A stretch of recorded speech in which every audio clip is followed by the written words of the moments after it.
Hello, today we want to talk a little bit about work done by a force, okay? Or work caused by a force. And so let's assume that you have a particle and it moves along some path, doesn't matter what the path is, just moves along some path. And there's the particle here at some point A, and so the position of the particle is going to be r sub A with some origin down here. Okay, could be 2 dimensions, could be 3 dimensions, doesn't matter. And then later on, it's moved to position B, so now it's at some point r sub B, and there's a force acting on that particle, right? A force F acting on the particle. All right, so as it moves from A to B, it goes through some distance dr, some displacement dr. And for right now, we'll assume that displacement is small. All right, then the work done by the force F, and there may be other forces, and we'll talk about an example of that here in a moment, but we're only concerned with the work done by the force F. So that work done, I'm going to label that du because it's only a small amount of work because the displacement is some small amount dr. And I'm going to actually subscript a little bit going from A to B. This is equal to the force times the displacement. But what's really important here is force is a vector and so is displacement. So this is F dotted with dr. So we'll use the vector dot product between F and dr in order to find the work going from A to B. All right? And so if I have a much larger displacement, then the next natural step is I'm going to go from this dot product with dr and I'm going to turn it into an integral. And so if it's a large displacement from A to B or from one point to another, I'll just assume again from A to B, just for mostly for subscript's sake, then the work done moving from A to B is equal to the integral of F dotted with dr. Now, if F is not a constant, I'm in good shape here because I'm doing an integral, right? So F might be changing magnitude, might be changing direction.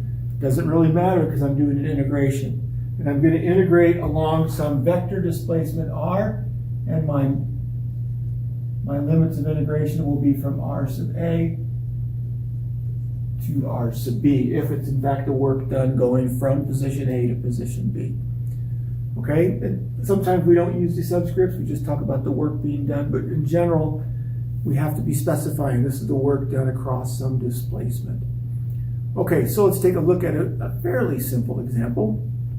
So, pardon my artwork, but let's assume I've got a little red sled here and a child on the sled, and here's mom or dad pulling the sled, and they've exerted a force F on the rope that's attached to the sled. So this might be some tension, but I've labeled it F.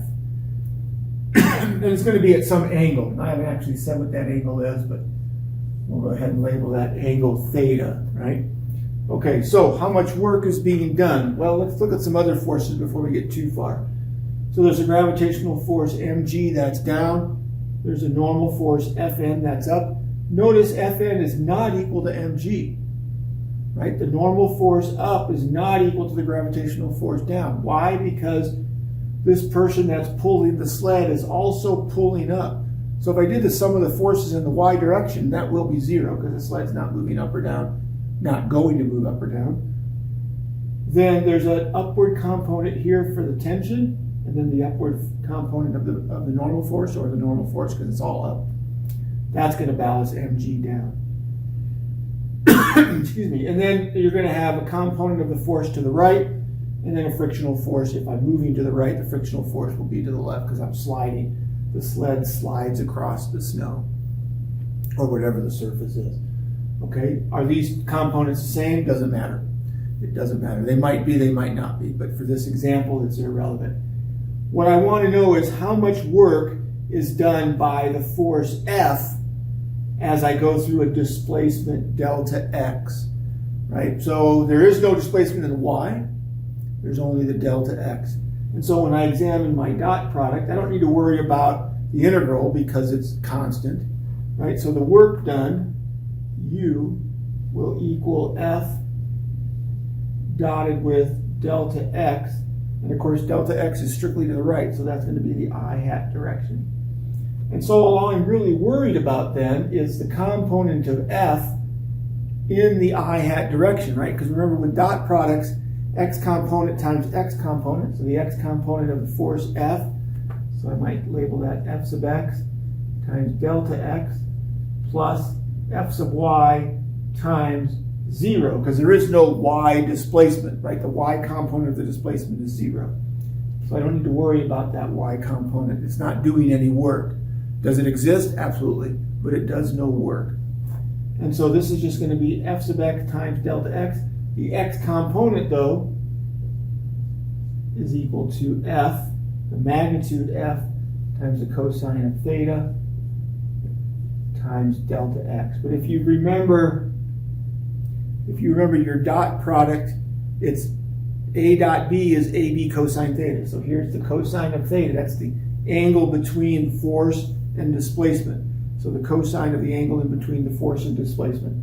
So that's the same as F delta x cosine theta. And that gives us the work done. So that would be the work done by the force exerted by the person over here, or the tension in the line, as the child is pulled across a distance delta x. F sub n, does that do any work? No, it does not, because the normal force is up, the displacement is to the right, those are at 90 degrees, cosine of 90 degrees is equal to 0. Same thing with the gravitational force. Gravitational force is down, displacement is to the right, cosine of 90 degrees again. So mg and F normal do not do work, right? If the force is perpendicular to the displacement, no work is done by that force.